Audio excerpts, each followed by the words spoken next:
आज हम various committees के बारे में पढ़ेंगे जो पॉवर्टी से रिलेटेड रहेगी और इसमें हम ये डिस्कस करेंगे कि जो कमेटियाँ थी भारत में, उन कमेटियों ने किस तरह का मेथड यूज़ किया और उनके अकॉर्डिंग भारत में जो गरीबी का जो परसेंटेज था वो कितना आया। अगर हम एस्टिमेट में देखें पॉवर्टी का, अगर आप ऐसे लिख सकते हैं एस्टिमेट ऑफ पॉवर्टी, तो हम इसको दो हिस्सों में बांटेंगे। एक है प्री इंडिपेंडेंस, आज़ादी से पहले। आज़ादी से पहले अगर हम देखें तो दादा भाई Naoroji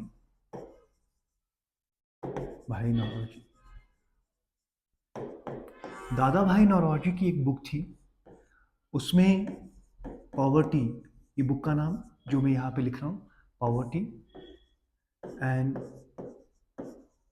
un British rule in India, ये बुक थी। और ये बुक 1867 1868, इस बुक में उन्होंने पॉवर्टी और पॉवर्टी के एस्टिमेट के बारे में बात की। लेकिन जो दादा भाई नौरोजी की ये बुक थी, उन्होंने किस पॉवर्टी के बारे में बात की? दादा भाई की जो ये किताब थी, इसमें subsistence subsistence based poverty line की बात की गई।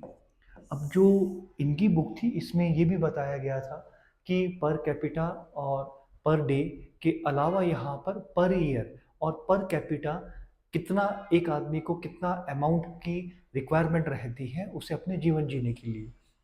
लेकिन उन्होंने खास चीज बताई, दादा भाई नौरोजी ने किस बारे में फोकस किया? सब्सिस्टेंस बेस्ड पॉवर्टी लाइन पे फोकस किया और उन्होंने बताया ये सब्सिस्टेंस बेस्ड पॉवर्टी होती क्या है। अगर हम कॉमन भाषा में समझे तो ये है आपका, it is minimum level of expenditure to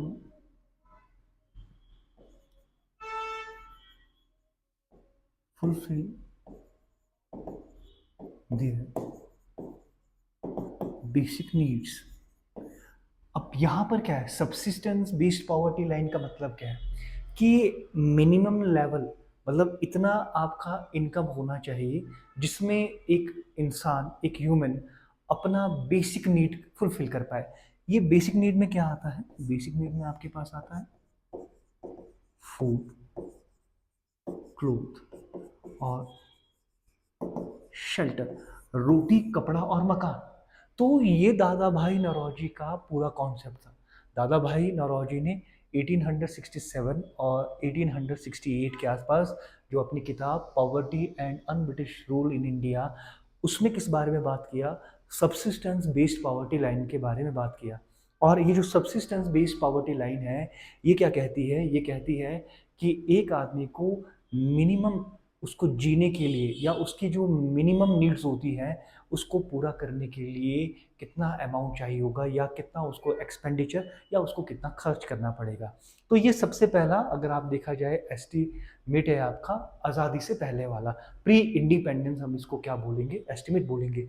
उसके बाद एक और चीज़ है, कई बार ये एग्ज़ाम में आ भी सकता है, नेशनल प्लानिंग कमेटी जो 1938 में बैठी थी और इसके आपके पास प्रेसिडेंट पंडित जवाहरलाल नेहरू थे।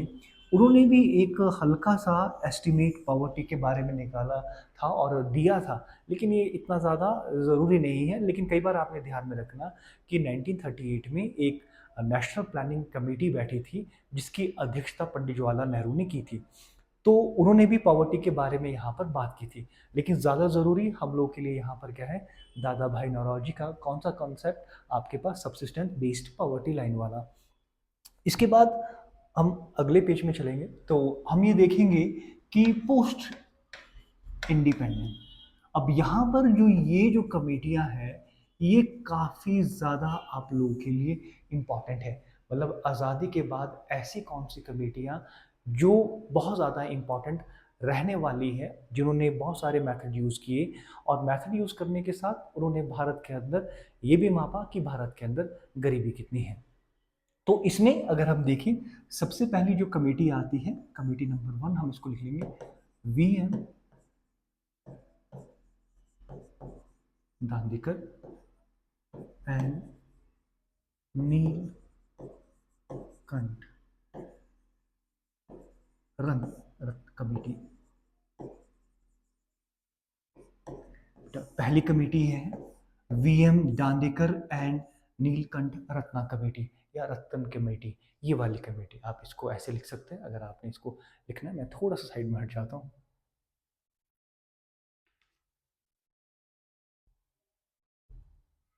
आपने लिख लिया होगा। तो अब इसमें ध्यान में क्या रखना है? ध्यान में आपने रखना है कि ये कमेटी आपके पास कॉन्स्टिट्यूट कब हुई और रिपोर्ट कब सबमिट की। तो इस कमेटी ने जो अपना रिपोर्ट था, इस कमेटी ने जो अपना रिपोर्ट था वो सबमिट किया 1971 में। बहुत इंपॉर्टेंट है इसका डेट। इसकी डेट पे आपने क्या करना है, फोकस करना है और इस डेट को आपने ध्यान में भी रखना है। वीएम दांडेकर एंड नीलकंठ रतन जो कमेटी है वो किससे रिलेटेड है? पॉवर्टी से रिलेटेड, गरीबी से रिलेटेड। और इसका रिपोर्ट इसने कब आपके पास सबमिट किया? रिपोर्ट सबमिट किया अगर देखा जाए 1971 में। और इस कमेटी ने रिकमेंडेशन क्या दी या मेथड कौन सा यूज़ किया? ये जो कमेटी थी, अब इसके बाद आप लिखेंगे इसने मेथड कौन सा यूज़ किया। आप इसको ऐसे थोड़ा सा सेपरेट करने के लिए आप इसको ऐसे भी लिख सकते हैं। इसने क्या किया, इस कमेटी ने, it fixed 2250 calories intake as desired level of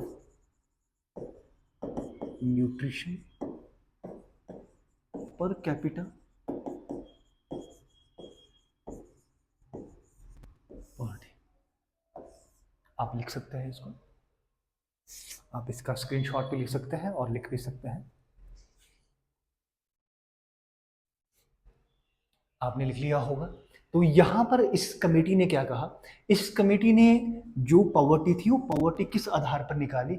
इसने बोला कि 2250 कैलोरीज, मतलब कैलोरीज क्या होती है कि एक आदमी एक दिन में इतना भोजन खाए या इतना भोजन उसको लेना जरूरी है जिससे उसको 2250 कैलोरीज क्या मिल पाए? ऊर्जा मिल पाए। हम जब खाना खाते हैं और खाना खाने के बाद हमें ऊर्जा मिलती है, कुछ भी हम काम कर पाते हैं, तो वो किस वजह से होता है? वो एनर्जी की वजह से होता है। और एनर्जी जो है, जो आपकी ऊर्जा रहेगी, हम उसको किस में मापेंगे? कैलोरीज में मापेंगे। तो हमें इतना खाना ज़रूरी है कि जिससे लगभग 2250 कैलोरीज क्या हो जाए, लगभग हमें मिल जाए। इतना खाना हमें आवश्यक है। और इस कमेटी ने कैलोरीज बेस्ड क्या दिया था? अपना मेथड यूज़ किया था कि भैया हमें जो एक्सपेंडिचर है, जो हमारा खर्च है, वो मिनिमम लेवल न्यूट्रिशन पे क्या किया? बेस्ड किया। और इसके अकॉर्डिंग अब आपको यहाँ समझ में आ गया होगा बेटा कि जो वीएम दांडेकर कमेटी थी वो 1971 में अपनी रिपोर्ट सबमिट करती है और अपनी रिपोर्ट में साफ तौर पर ये कहती है कि 2250 कैलोरीज पर कैपिटा और पर डे, एक व्यक्ति को एक दिन में इतना भोजन मिनिमम चाहिए ही चाहिए होगा ताकि उसको 2250 कैलोरी क्या मिल पाए? ऊर्जा मिल पाए या एनर्जी मिल पाए। और इसके अकॉर्डिंग अब यहाँ पर, यहाँ मैं यहाँ लिख देता हूँ, इसके अकॉर्डिंग जो हेड काउंट रेशो था, हेड काउंट रेशो का मतलब है पॉवर्टी कितनी है। पॉवर्टी दोनों जगह में काउंट की गई इसके द्वारा, एक आपके पास ग्रामीण क्षेत्र और दूसरा अर्बन क्षेत्र आपके पास। तो अर्बन में जो उस समय पॉवर्टी आई दैट इज 50% और जो ग्रामीण में पॉवर्टी निकली लगभग 40%। इसका मतलब यह है कि ग्रामीण जो लोग हैं लगभग 40% इसके आधार पर गरीब हैं और अर्बन में कितने हैं? लगभग 50% जो लोग हैं वो क्या रहने वाले हैं? गरीब रहने वाले हैं। ये एस्टिमेट आपका कब का है? 1971 का। और ये कमेटी कौन सी है? VM Dandekar committee. इतना आपको समझ में आ गया होगा तो आप इसका थोड़ा सा स्क्रीनशॉट भी ले सकते हैं।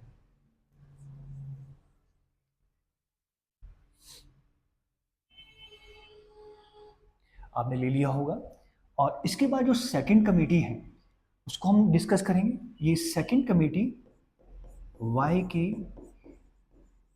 अलाक टास्क फोर्स के नाम से जानी जाती है, टास्क फोर्स। ये कमेटी बैठी 1977 में थी और इसने अपनी रिपोर्ट सबमिट की बेटा। ये रिपोर्ट सबमिट करने वाली डेट है, याद रखिएगा कि ये कमेटी 1977 में बैठेगी, कॉन्स्टिट्यूट होगी और 1979 में अपना ये क्या करेगी, रिपोर्ट को पब्लिश करेगी या रिपोर्ट को सबमिट करेगी। और इसके अकॉर्डिंग, इस कमेटी के अकॉर्डिंग अगर आप देखा जाए तो इसने मेथड कौन सा यूज किया था, इसने थोड़ा सा मेथड वही कैलोरीज बेस्ड ही मेथड इसने यूज किया, लेकिन इसने थोड़ा सा इसमें डिफरेंस किया। इसने क्या बोला कि इसने बोला कि जो आपके पास एक अर्बन एरिया है और दूसरा आपके पास क्या है, आपका ग्रामीण एरिया है। अब ध्यान रखना ये मेथड है बेटा, इस मेथड के नीचे ही आपने इसको क्या करना, लिखना। इसने बोला कि एक अर्बन एरिया है और दूसरा आपके पास ग्रामीण एरिया है। तो इसने बोला कि अर्बन जो एरिया है वहां पर जो डिजायर्ड जो रहेगा आपके पास वो कितने कैलोरीज रहेगा, 2100 कैलोरीज। और 2100 कैलोरीज कैसे आपके पास, पर कैपिटा और पर डे। मतलब अर्बन क्षेत्र में एक व्यक्ति को लगभग इतना भोजन की आवश्यकता है ताकि उसको वहां पर 2100 कैलोरीज मिल जाए। याद रखिएगा, एक व्यक्ति को एक दिन में इतना खाना जरूरी है, इतना न्यूट्रिशन जरूरी है ताकि उस व्यक्ति को 2100 कैलोरीज जो है वो प्राप्त हो जाए। और जो रूरल वाला है, ग्रामीण वाला है, ग्रामीण वाले में क्या है, ग्रामीण वाले में 2400 कैलोरीज के बारे में ये बात करता है।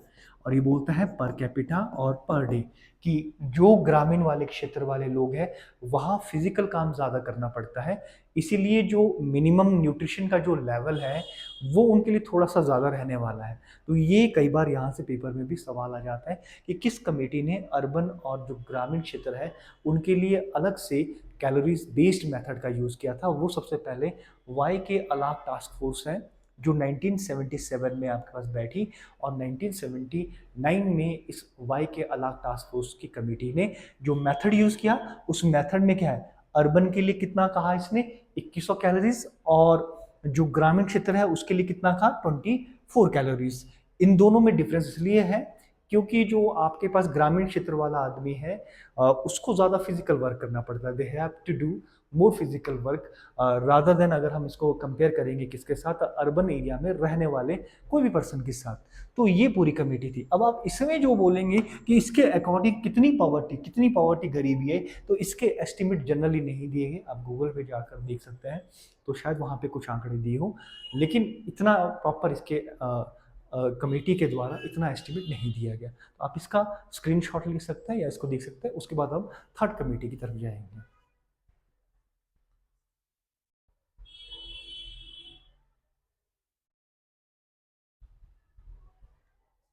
ठीक है, ये आपने लिख लिया होगा। और थर्ड जो कमेटी है वो है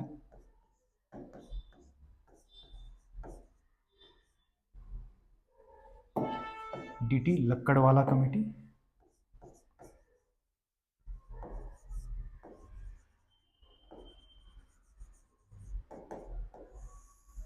डीटी लक्कड़वाला कमेटी, और ये कॉन्स्टिट्यूट कब हुई है बेटा, 1989 में, और अपना रिपोर्ट कब सबमिट किया इसने, 1993 में। ये ध्यान में रखना, ये बनी कब है बेटा, 1989 में। और इसने रिपोर्ट सबमिट कब किया, आरएस का मतलब है यहाँ पर रिपोर्ट कब सबमिट किया, इसने रिपोर्ट सबमिट किया 1993 में। अब इस कमेटी ने जो मेथड था वो मेथड क्या यूज किया, इस कमेटी में खास बात यह है कि इस कमेटी ने जो मेथड यूज किया, एक तो आपके पास कैलोरीज बेस्ड था। अब कैलोरीज में क्या था, अर्बन और जो रूरल है, जो आपके पास ग्रामीण है। अब आपको पता लग गया पिछली कमेटी ने कितना कहा था, 2100 अर्बन के लिए और 2400 ग्रामीण क्षेत्रों के लिए कैलोरीज बेस्ड। तो इसने भी सेम यूज किया, लेकिन इसने एक और मेथड यूज किया जिसका नाम है यूआरपी मेथड। अब पेपर में ये भी सवाल आ सकता है कि कौन सी कमेटी ने यूआरपी मेथड का यूज किया। यूआरपी का मतलब है यूनिफॉर्म रिकॉल पीरियड। इससे पिछले वाले लेक्चर में मैं यूआरपी के बारे में डिटेल में मैंने बताया है, आप वहां पे देख सकते हैं। कि ये यूआरपी मेथड क्या है। तो इसमें यूआरपी मेथड का इस्तेमाल किया गया किसके द्वारा, डीटी लक्कड़वाला कमेटी के द्वारा। और साथ में इस कमेटी की एक रिकमेंडेशन है जो बहुत इंपॉर्टेंट है, ये बात करता है आपके पास state specific specific poverty line. कई बार ये भी पूछा जाता है कि स्टेट स्पेसिफिक पॉवर्टी लाइन के बारे में कौन सी कमेटी बात करती है। तो स्टेट स्पेसिफिक पॉवर्टी लाइन के बारे में जो कमेटी बात करेगी वो कमेटी आपके पास डीटी लक्कड़वाला कमेटी होगी। और स्टेट स्पेसिफिक पॉवर्टी लाइन का मतलब क्या है, अगर आप देखेंगे तो यहाँ पर इन्होंने बताने की कोशिश थी कि स्टेट वाइज भारत में गरीबी कितनी है। मतलब जितने भी भारत के अंदर राज्य है उन राज्य के अनुसार अगर आप देखा जाएगा कौन सा राज्य आपका गरीब है और उसमें गरीबी कितनी है, ये सारी जो आपके पास रिकमेंडेशन है वो किसने दी, डीटी लक्कड़वाला कमेटी, सॉरी यहाँ पे लक्कड़वाला कमेटी है आपके पास। और इसने मेथड कौन सा यूज किया बेटा, यूआरपी मेथड। और साथ में अर्बन में कितना कहा 2100 और रूरल में कितना है 2400, वही जो इससे पहले वाली कमेटी थी उसने जो बात की थी, वाई के अलाग टास्क फोर्स ने बात की थी। अब इसके जो आपके पास पॉवर्टी है, इसके अकॉर्डिंग जो पॉवर्टी है वो भारत में कितनी है।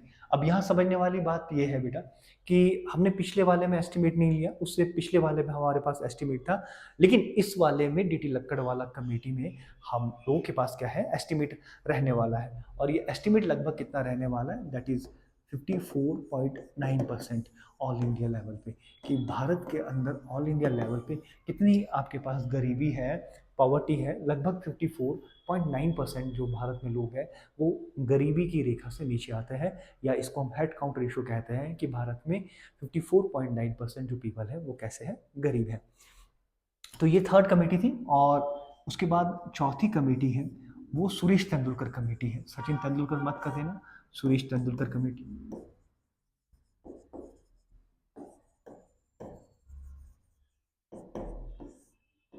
और ये बैठती कब है बेटा, 2005 में, और रिपोर्ट कब सबमिट करती है, 2009 में। ये डेट बहुत इंपॉर्टेंट है। सुरेश तेंदुलकर कमेटी अगर देखा जाए 2005 में बैठेगी और 2009 में अपनी रिपोर्ट को क्या करेगी, सबमिट करेगी।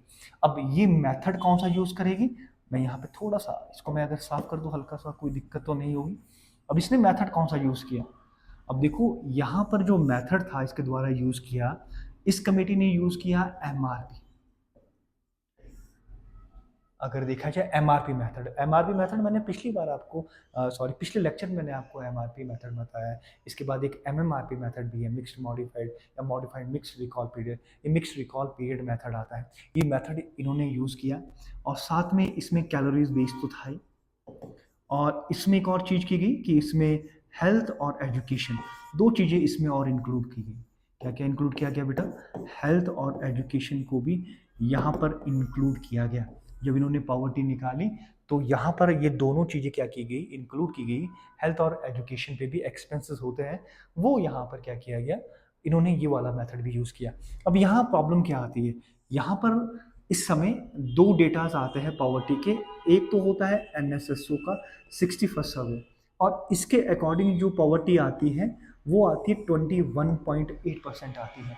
और एक जो ये कमेटी होती है, इस कमेटी के अनुसार, इस कमेटी के अकॉर्डिंग भारत में जो पॉवर्टी आती है दैट इज 37.2% यहाँ पर क्या आएगी, पॉवर्टी आएगी ऑल इंडिया लेवल पर। कितनी आएगी बेटा, ऑल इंडिया लेवल पर 37.2% आएगी, इसके अकॉर्डिंग, सुरेश तेंदुलकर कमेटी के अकॉर्डिंग। तो यहाँ कंफ्लिक्ट हो जाता है कि एनएसएसओ का सर्वे कुछ और कह रहा है और साथ में जो सुरेश तेंदुलकर कमेटी है वो कुछ और कह रही है। इस सुरेश तेंदुलकर कमेटी के अकॉर्डिंग जो आपके पास पॉवर्टी है ऑल इंडिया लेवल पे वो कितनी आ रही है, वो आ रही है 37.2% के आसपास आ रही है जब इसने मेजर किया। और उसी समय जो एनएसएसओ का सर्वे था, नेशनल सैंपल सर्वे ऑर्गेनाइजेशन का, उसके अकॉर्डिंग पॉवर्टी कितनी आ रही है, पॉवर्टी आ रही है 21.8%। तो ये कॉन्फ्लिक्ट हो गया था। इसके बाद अगर मैं इसको थोड़ा सा ऐसे कर लेता हूँ, शायद आपको ये दिख जाए ताकि आपको स्क्रीनशॉट लेने के भी काम आ जाए। ये आप स्क्रीनशॉट भी ले सकते हैं। यहाँ से मैं हट जाता हूँ। उसके बाद जो लास्ट कमेटी है वो है रंगाराजन कमेटी।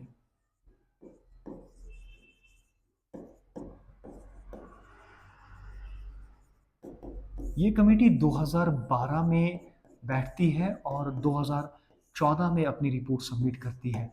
अब यहाँ पर मेथड क्या है, ये मेथड कौन सा यूज़ करेगी, मेथड यूज़ करेगी एमएमआरपी।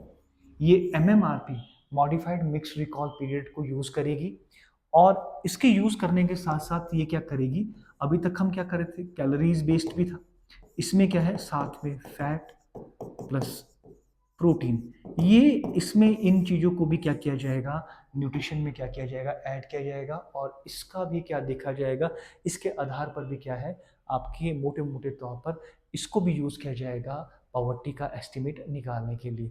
तो ये आपके पास एमएमआरपी मेथड यूज़ किया जाता है और ये हाईली एडवांस तरीका था पॉवर्टी को निकालने का।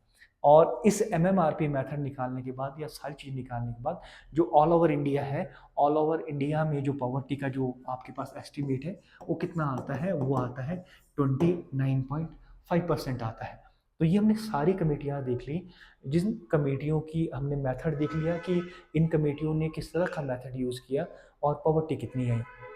अब यहाँ पे एक समझने वाली चीज़ ये है कि आज अभी अभी के तौर पर हमारे देश में पॉवर्टी का एस्टिमेट कौन करता है या पॉवर्टी कौन निकालता है, तो मैं आपको बता देता हूँ। आज भारत में पॉवर्टी का estimate NSO, national statistical organisation, ये निकालता है। और एनएसओ कब मिलकर बना है, एनएसओ और सीएसओ से आपके पास सेंट्रल स्टैटिस्टिकल ऑर्गेनाइजेशन और नेशनल सैंपल सर्वे ऑर्गेनाइजेशन, इन दोनों को मर्ज किया गया था 2019 में।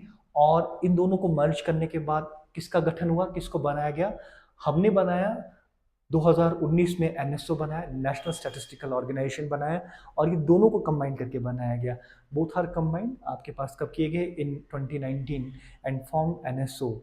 तो एनएसओ आज की डेट में ये काम करता है, सारा पॉवर्टी का एस्टिमेट निकालने का काम करता है। इसी के साथ साथ एक और इंटरनेशनल लेवल पर MDI, multi dimensional poverty index, अगर आप देखेंगे इसका यूज़ भी किया जाता है, जो वर्ल्ड वाइड क्या करता है, पॉवर्टी का एस्टिमेट देता है। आज के लिए इतना ही, इसके बाद हम अगले लेक्चर में कुछ सवालों को भी डिस्कस करेंगे और इसके साथ साथ हम ये भी देखेंगे कि आपके एग्ज़ाम में किस तरह के सवाल आ रहे हैं। Thank you.